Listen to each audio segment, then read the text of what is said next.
اس لیے فنٹر مت بنو. اسلام نے جو دائرہ کھینچا ہے نا, دیکھو دو انتہائیں ہیں, ایک انتہا رہبانیت کی طرف لے کے جاتی ہے آپ کو, اور ایک انتہا اباحت پسندی کی طرف, لبرلزم کی طرف لے کے جاتی ہے. لبرل لوگوں کے ہاں اتنی آسانیاں ہیں کہ نکاح کے تکلف کی بھی ضرورت نہیں. ویسے وہ تقریریں کرتے ہیں کہ یہ مولانا لوگ کم عمر لڑکیوں, اس بعض علماء نے کی ہے نا, تو شادیاں کرتے ہیں اور یوں کرتے ہیں. خود کیا کچھ کرتے ہیں رات کی تنہائیوں میں, کتنی کتنی لڑکیوں سے دوستیاں لگاتے ہیں, اس پر ان کو کوئی اعتراض نہیں ہوتا. ایک طرف یہ لبرلزم ہے جن کی خواہشات کے دروازے چوپٹ کھول دیے, حلال و حرام کا فرق مٹا دیا. دوسری طرف وہ مذہبی جنونی طبقہ ہے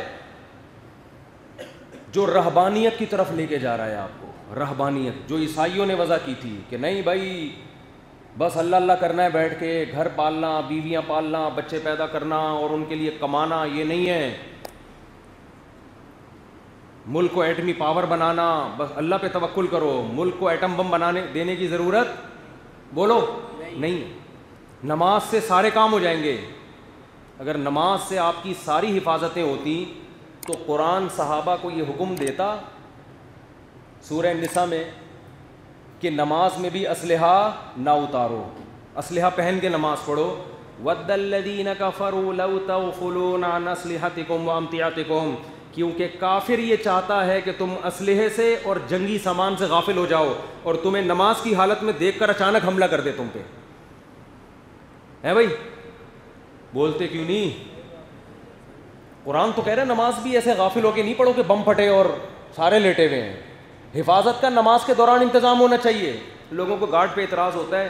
ہمارے حضرت مفتی رشید احمد صاحب کا گارڈ تھا, نماز میں ممبر پہ آگے کھڑا ہو جاتا تھا, وہ ایسے ریپیٹر لے کے نا یوں یوں دے. لوگوں نے کہا یہ کون سی مسجد ہے, پتہ نہیں, ان کو اللہ پہ اعتماد اور توکل نہیں. نماز میں تو ہم اللہ کی طرف مشغول ہوتے ہیں, تو کیا اللہ ہمیں بھول جائے گا؟ اللہ ریپیٹر سے ہمیں بچائے گا؟ کیا مسجدوں میں نماز کے دوران بم نہیں پھٹے؟ اور کیا صرف بم ہی پھٹتا ہے, لوگ جڑے ہوئے رہتے ہیں بم پھٹنے کے بعد؟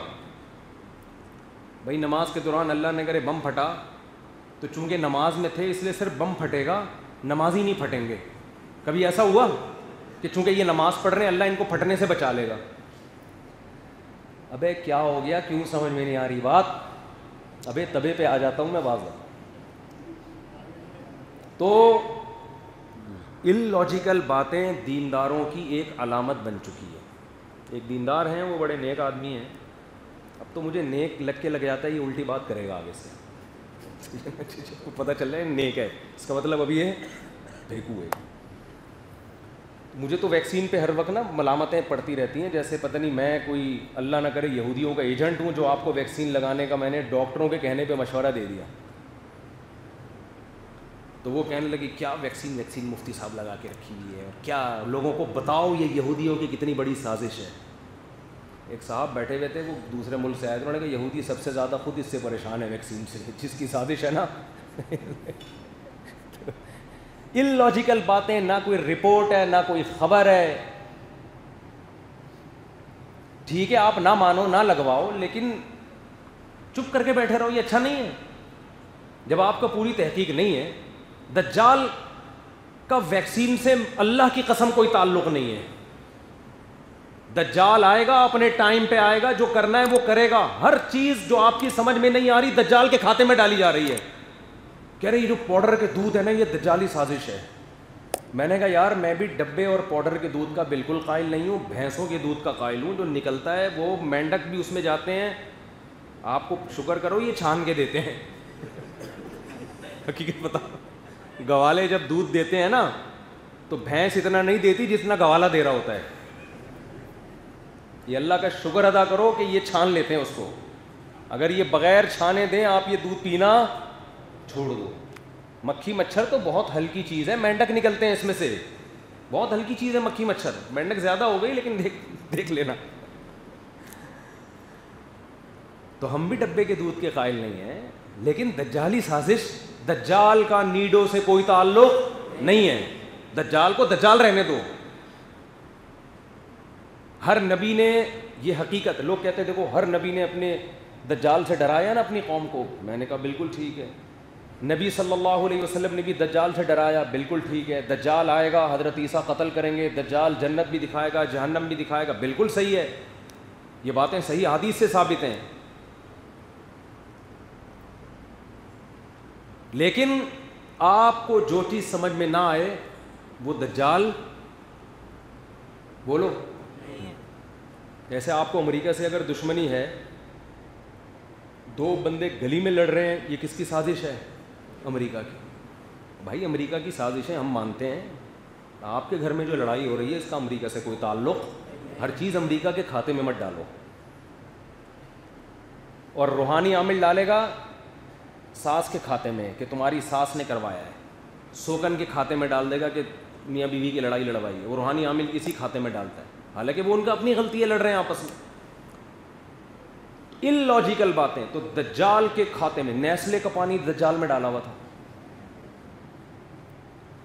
نیسلے اور یہ ایکوفینا اور یہ جو پانی آ رہے ہیں نا کمپنیوں کے، یہ ڈاکٹر آپ کو بتائیں گے یہ فائدہ مند ہے یہ نقصان دہ ہے. یہ میں بھی ڈاکٹروں سے ہی پوچھتا ہوں، اس میں دو رائے ہو سکتی ہیں، وہ کہ فائدہ مند ہے کوئی کہ نقصان دہ. میرا یہ بھی موضوع نہیں ہے ورنہ ایک نئی جنگ چھڑ جائے گی. تو لیکن میرے بھائی اس پانی کا دجال سے کسی قسم کا کوئی تعلق نہ، یہ دجال کی تیاری ہے پانی، نہ دجال سے اس کا کوئی تعلق ہے. پولیو کے قطرے دجال کے باپ کو بھی معلوم نہیں ہے.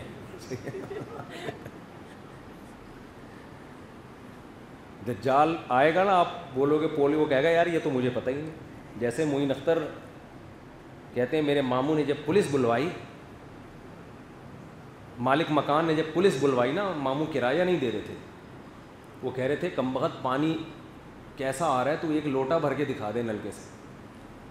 تو جب کرایہ نہیں دے رہے تھے تو مالک مکان نے جب پولیس بلوائی تو میرے ماموں نے پولیس کے ایسے ایسے پارٹس کو گالیاں دی ہیں کہ پولیس والوں کو بھی ان پارٹس کا علم نہیں تھا. وہ مجھ سے پوچھ رہے تھے بھائی یہ والے کون سے اعضاء ہیں جسم کے جن کو یہ گالیاں دے رہے ہیں؟ کہہ رہے ہیں پتہ نہیں، میں نے خود پہلی دفعہ سنی.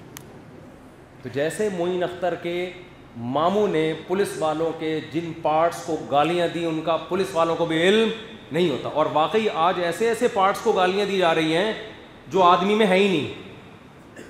بعض میں ایسی گالیاں ایسی ایسی چیزوں کو دی جاتی ہیں جو ہے ہی نہیں. بلب کے رشتہ دار ہوتے ہیں بلب کے رشتہ داروں کو گالیاں، بلب کی نہ والدہ ہوتی ہیں نہ ہمشیرہ ہوتی ہیں. لائٹ چلی جائے تو لوگ کیا کرتے ہیں؟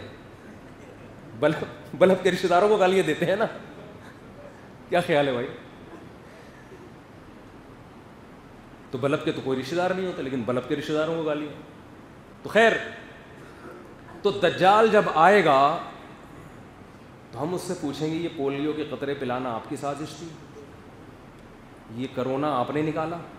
کرونا کی ویکسین آپ نے نکالی؟ اور نیسلے کا پانی آپ کا پیدا کرتا تھا؟ کہ بھائی ان پارٹس کا تو مجھے علم نہیں. بولو، کہہ رہے یہ تو ہم نے خود پہلی دفعہ سنا ہے. کہہ رہے میں جتنا برا ہوں نا اتنا ہی رہنے دو، جتنا برا ہوں وہ میرے جہنم میں جانے کے لیے کافی ہے. دجال کہے گا اسی پہ خدا مجھے جہنم میں بھیج دے گا جو میں کر رہا ہوں، لیکن وہ جرائم میرے کھاتے میں مت ڈالو جن کا مجھے علم ہے ہی نہیں. تبھی وہ پولیس والے کہنے لگے ہوں گے نا کہ بھائی ایسے پارٹس کو گالیاں دو جو ہمیں معلوم تو ہے تاکہ ہم ان پارٹس کا دفاع کر سکیں. ایسے پارٹس کو گالیاں دے رہو جو ہے ہی نہیں تو ہم دفاع کیسے کریں اس کا؟ ان لاجیکل باتیں، ان لاجیکل کام. نماز